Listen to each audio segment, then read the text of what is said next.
அஸ்ஸலாமு அலைக்கும் வரஹ்மத்துல்லாஹி தஆலா பரகாத்துஹு. அல்ஹம்துலில்லா. இன்றைக்கி நம்ம அல் மதரசத்து சுல்தானியா நிஸ்வான் பெண்கள் மதரசாவில் இந்த வாரம் நடைபெறுற பயானில் நான் பேச எடுத்துக்கிட்ட தலைப்பு ரமலானும் ஈமானும். ஈமான் அப்படின்னா என்னன்னா, ஈமான்ங்கிறது இறையச்சம். அதாவது அல்லாஹ்வை பயந்து அவன் ஏவுனதை செஞ்சு அவன் விளக்குனதை தடுத்து வாழ்கிறது தான் இறையச்சம். இந்த ரமலான் மாதத்தில் நம்ம நம்மளோட ஈமானை புதுப்பிச்சுக்கணும். நம்ம ஈமானை புதுப்பிச்சுக்கிறதுக்கு நமக்கு வழங்கப்பட்ட ஒரு மிகச்சிறந்த வாய்ப்பு தான் இந்த ரமலான் மாதம். நம்ம ரமலான் மாதத்தில் நம்மளோட ஈமானையும் அமல்களையும் சீராக்கி கொள்ளணும்.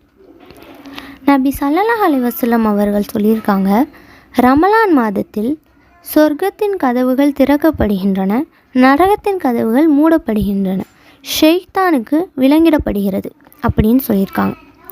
இப்படி ஒரு அரிய வாய்ப்பு நமக்கு இந்த ரமலான் மாதத்தில் தான் கிடச்சிருக்கு.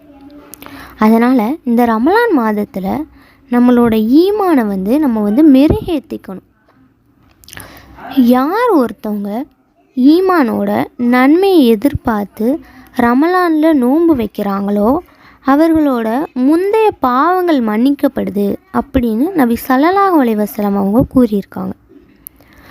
நம்ம நோன்பு இருக்கிறது நம்மளோட பசியையும் தாகத்தையும் கட்டுப்படுத்திக்கிறதுக்காண்டி மட்டும் கிடையாது. நம்மளோட கண், காது, மனோ இச்சைகள் இந்த மாதிரி உணர்வுகளையும் நம்ம கட்டுப்படுத்தி இருக்கிறதுக்காண்டி தான் இந்த நோன்பு நம்ம நோக்கிறோம். நம்ம நோன்பு நோக்கையில் தீய பேச்சுக்கள் மற்றும் தீய நடவடிக்கைகளை தடுத்து இருக்கணும். நம்ம இந்த நோன்பு காலத்தில் நிறைய அமல்கள் செய்வோம். அதாவது தொழுகிறது, 5 வேளை தொழுவோம், தஹஜ்ஜுத் தொழுவோம், தராவியா தொழுவோம், குர்ஆன் எடுத்து வச்சு அதிகமாக ஓதுவோம். இந்த மாதிரி நிறைய நல்ல அமல்கள் செய்வோம். இந்த அமல்களெல்லாம் நம்ம நோன்பு காலங்கள் முடிஞ்சதுக்கு அப்புறமும் இதே அமல்களை செய்யணும். இந்த நோம்பில் நம்ம எந்தளவு ஈமானோடு இருக்கோமோ அதே ஈமானை நம்ம நோன்பு முடிஞ்சதுக்கு பிறகும் தக்க வச்சுக்கிறணும். யார் ஒருத்தவங்க நோன்பு காலம் முடிஞ்சதுக்கு பிறகும் இந்த நல்ல அமல்களையும் ஈமானையும் தக்க வச்சு கொண்டு இருக்காங்களோ அவங்களுக்கு இந்த ரமலான் மாதம் உண்மையான ஒரு வெற்றியாக இருக்கும்.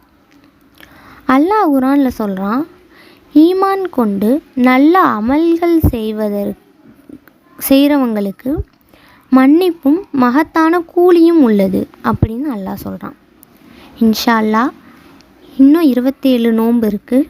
இந்த 27 நோன்பையும் நல்ல ஈமானோடையும் நல்ல அமல்களோடையும் உடல் ஆரோக்கியத்தோடு வைப்பதற்கு அல்லாஹ் கிருபை செய்வானாக. ஆமீன் ஆமீன் யா ரப்பில் ஆலமீன். அஸ்ஸலாமு அலைக்கும் வரஹ்மத்துல்லாஹி தஆலா பரகாத்துஹு.